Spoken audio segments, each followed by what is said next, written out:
ছাত্ৰীসকল পোনপ্ৰথমে মোৰ ইউটিউব চেনেলটোলৈ তোমালোকক স্বাগতম জনাইছোঁ। আজি আমি অনুশীলনী 8.4 এই 8 নম্বৰৰ পৰা আৰম্ভ কৰিম।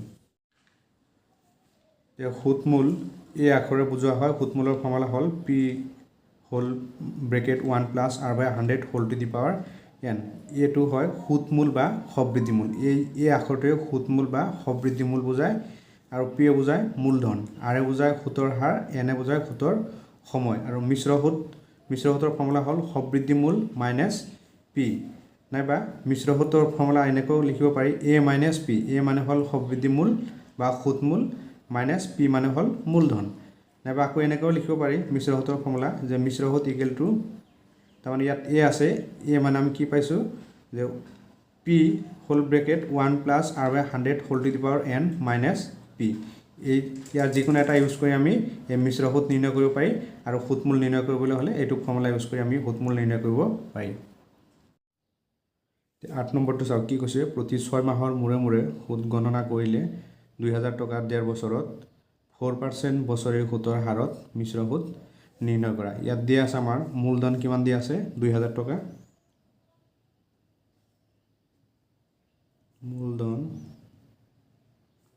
মূলধন আমি p আখৰে বুজাওঁ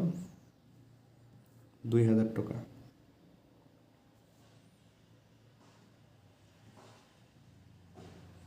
এতিয়া সুতৰ হাৰ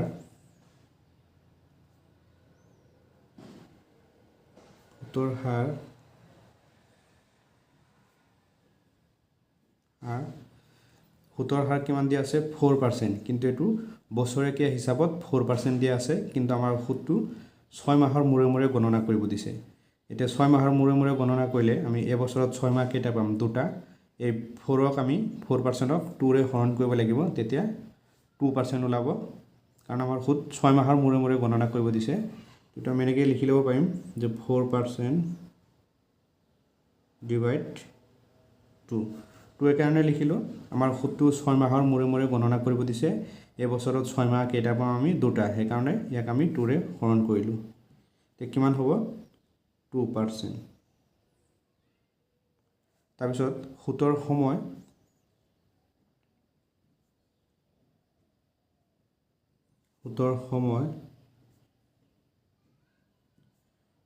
সময় দিয়া আছে আমাৰ 1.5 বছৰ।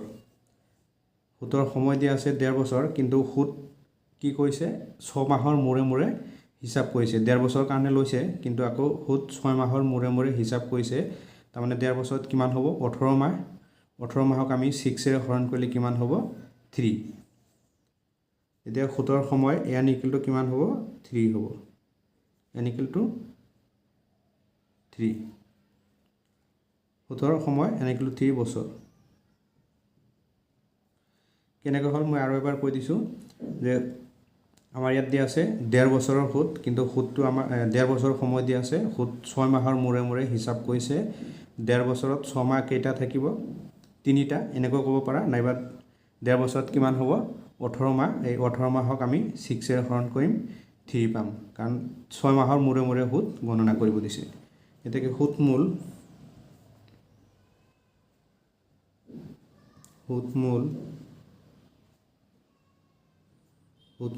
a এর ফর্মুলা আছিলে p * 1 plus r by 100 whole power n। p এর মান কিমান আছে আমাৰ 2000 * 1 প্লাস r এর মান কিমান আছে 2 ডিভাইড 100 হোল পাওয়ার n এর মান কিমান আছে 3। যে 2000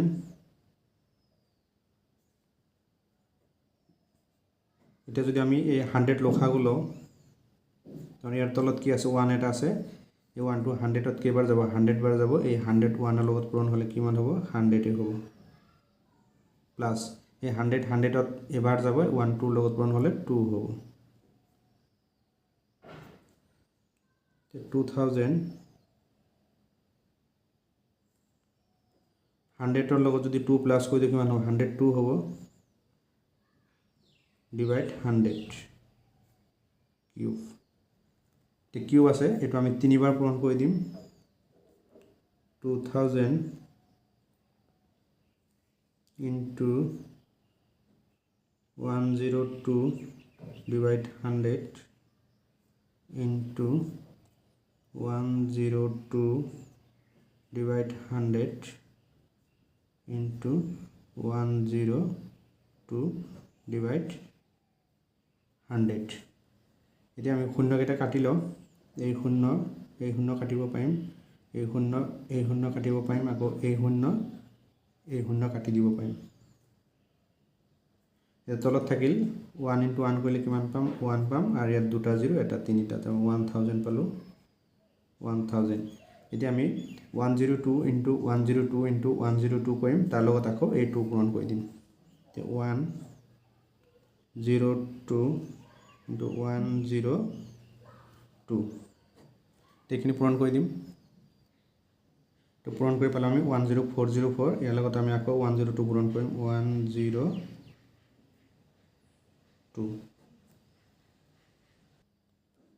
এটো পূৰণ কৰি পালো 1061208 ইয়াৰ লগত আকৌ 2 পূৰণ কৰিব লাগিব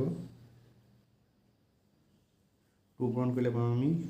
614212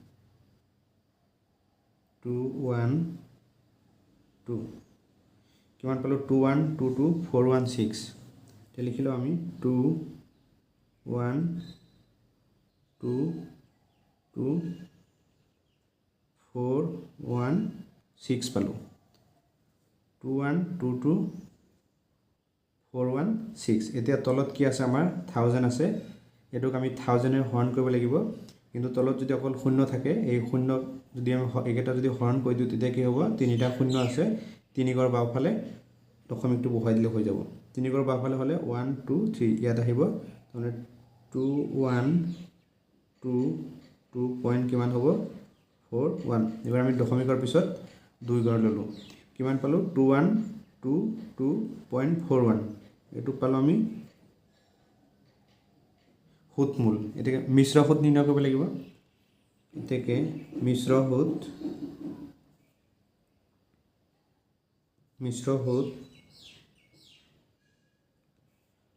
হুতৰ ফৰ্মুলা আছিল a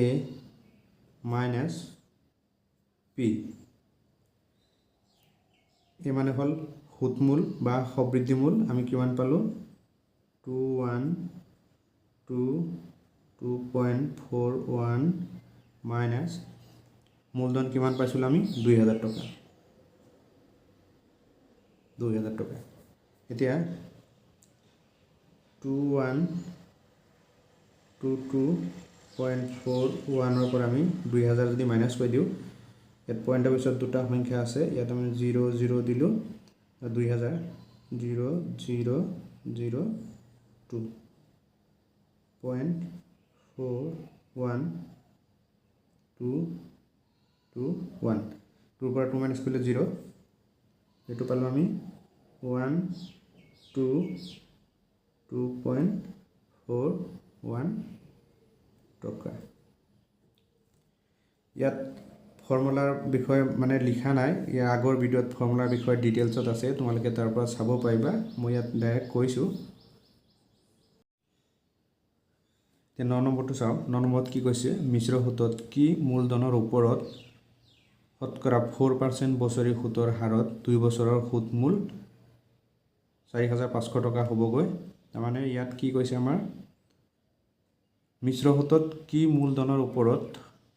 শতকৰা 4% বছৰি হুতৰ হাৰত 2 বছৰৰ হুতমূল ইমান টকা হ'ব ইয়াত মানে আমাৰ হুতমূলটো দিয়া আছে কিন্তু মূলধন দিয়া নাই তো আমি লিখিলম দিয়া আছে হুতমূল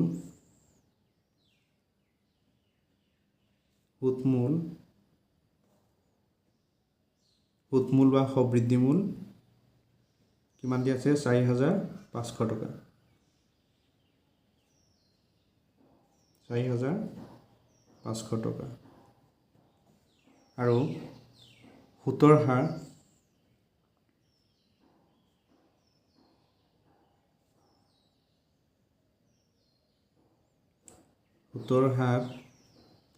দিয়া আছে 4%।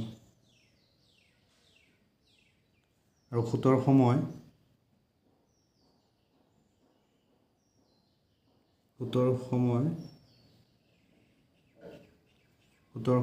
n দিয়া আছে 2 বছৰ আমাৰ মূলধন দিয়া নাই মূলধন উলিয়াব লাগে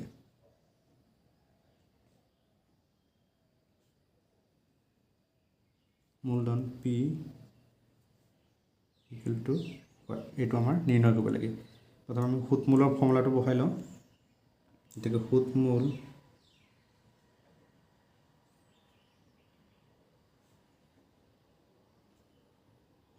A equal to আছিল আমাৰ P bracket 1 plus R by 100 whole power n এতিয়া আমাৰ সুতমূল দিয়া আছে পিৰ মান দিয়া নাই সুতমূল কিমান দিয়া আছে 4500 টকা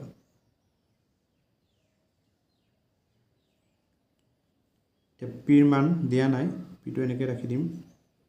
1 plus R মান পালো আমি 4 divide 100 whole power n মান কিমান পাইছো 2 পাইছো এতিয়া 4500 equal to P এতিয়া 100 যদি আমি লখাগু লওঁ ইয়াৰ তলত কি আছে 1 আছে এই 1 100 ৰ কেইবাৰ যাব 100 বাৰ যাব এই 100 1 ৰ লগত পূৰণ হ'লে 100 হ'ব প্লাস এই 100 100 ত কেইবাৰ যাব এবাৰ যাব এই 1 টো 4 ৰ লগত পূৰণ হ'ব 4 হ'ব এতিয়া 4500 equal to P into bracket মানে পূৰণ হৈ আছে তে 100 ৰ লগত 4 প্লাস কৰিলে আমি কিমান পাম 104 স্কয়াৰ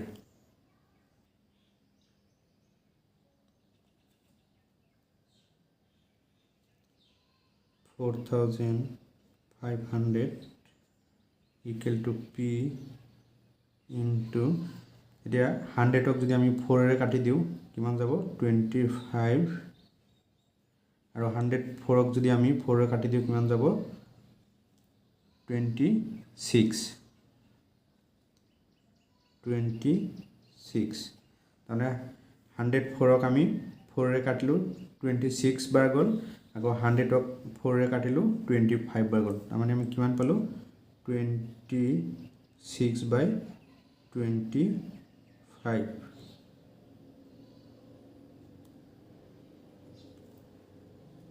এতিয়া আমি বৰ্গ কৰি দিম 4500 equal to P into 26 into 26 কৰিলে আমি কিমান পাম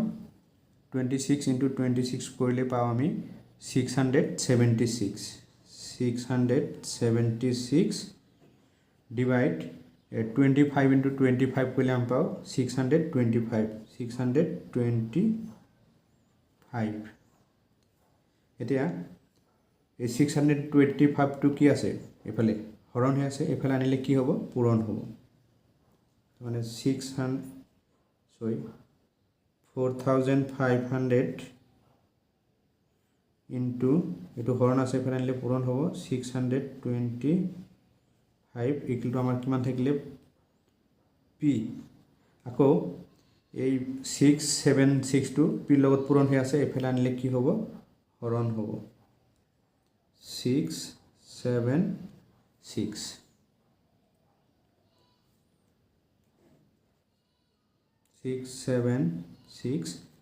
এতিয়া আমি 6 to 5 ৰ লগত 45 টো পূৰণ কৰি লওঁ 0 টো লাষ্টত বহাই দিম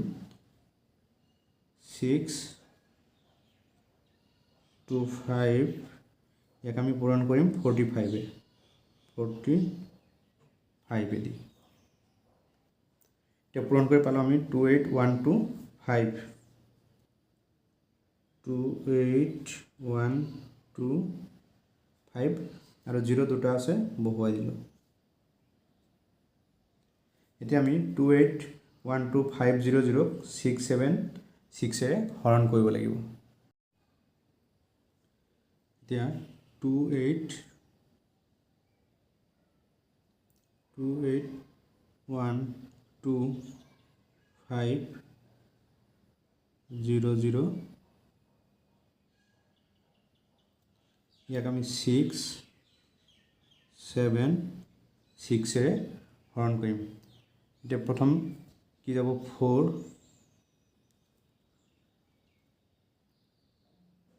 2 7 0 4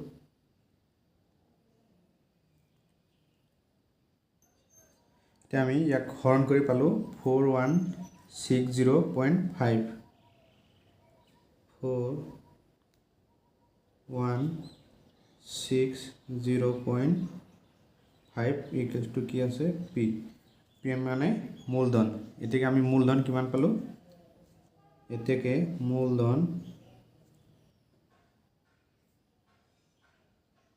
মূলধন পি ইকুৱেল টু পালো আমি 4160.5 টকা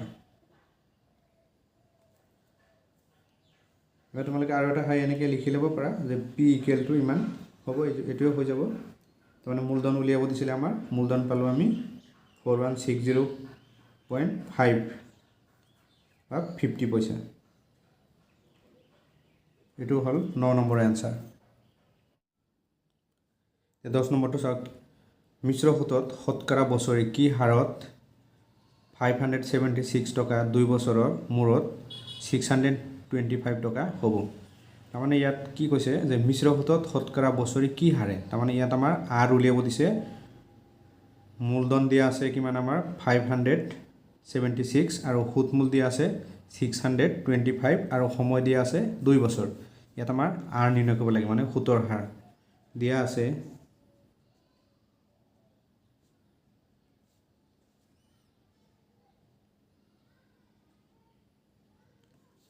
মূলধন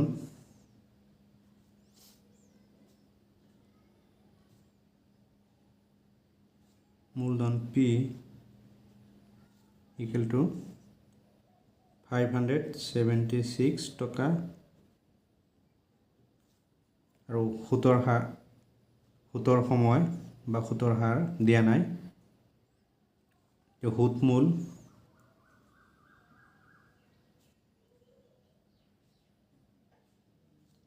সুতমূল A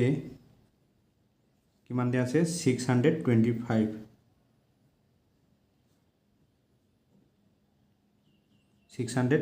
টকা সুতৰ সময়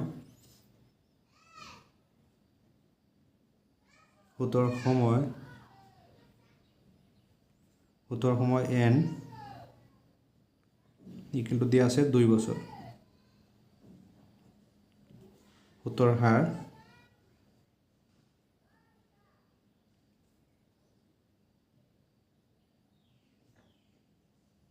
আৰু এইটো আমাৰ নিৰ্ণয় কৰিব লাগে প্ৰথম সুতমূলৰ ফৰ্মুলাটো লিখি লওঁ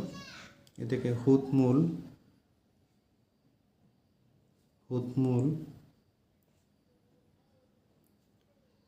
A ইকুৱেল টু আছিলে P into 1 plus R by 100 whole to the power n এটা আমাৰ সুতমূল দিয়া আছে 625 equal to মূলধন দিয়া আছে 576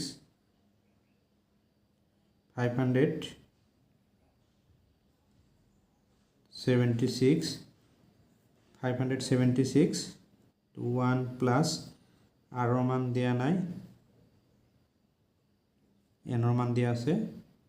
2 এতিয়া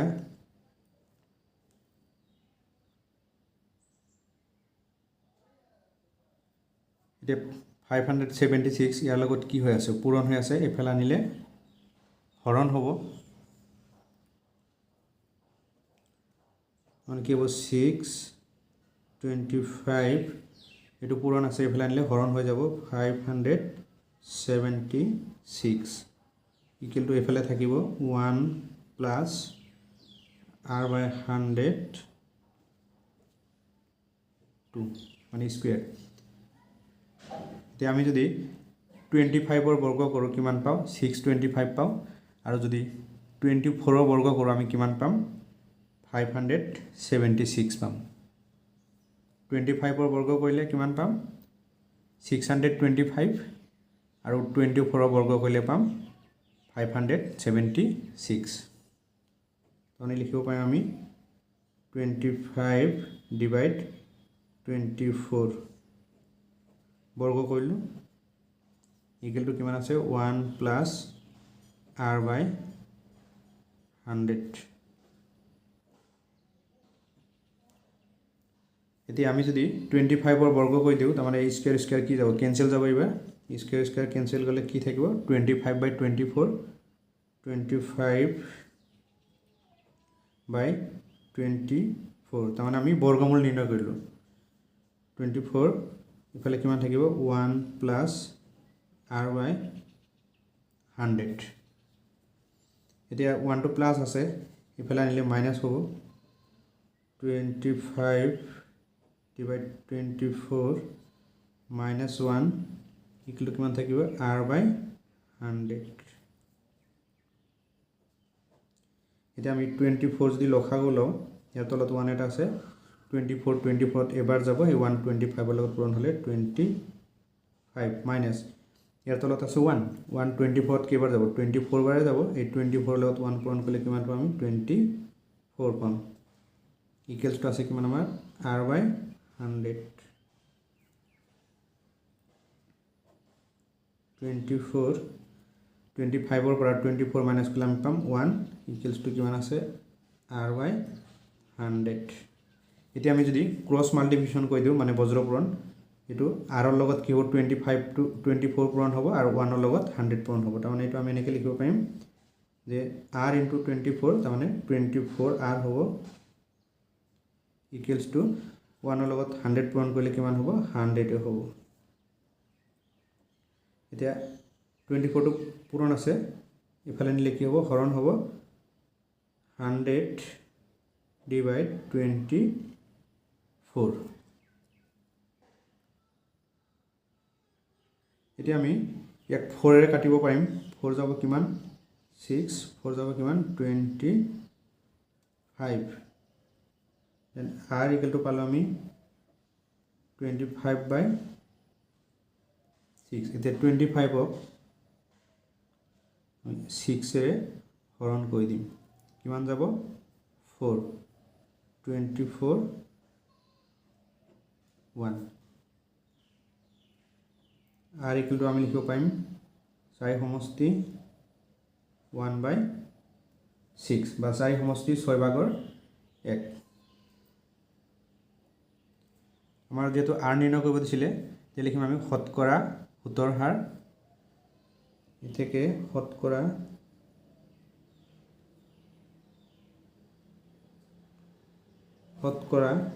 সূতৰ হাৰ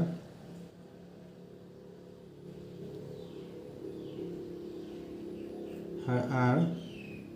ইকুৱেল টু পালো আমি 4 সমষ্টি 6 ভাগৰ 1% এটো আছিল 10 নম্বৰৰ এনসাৰ।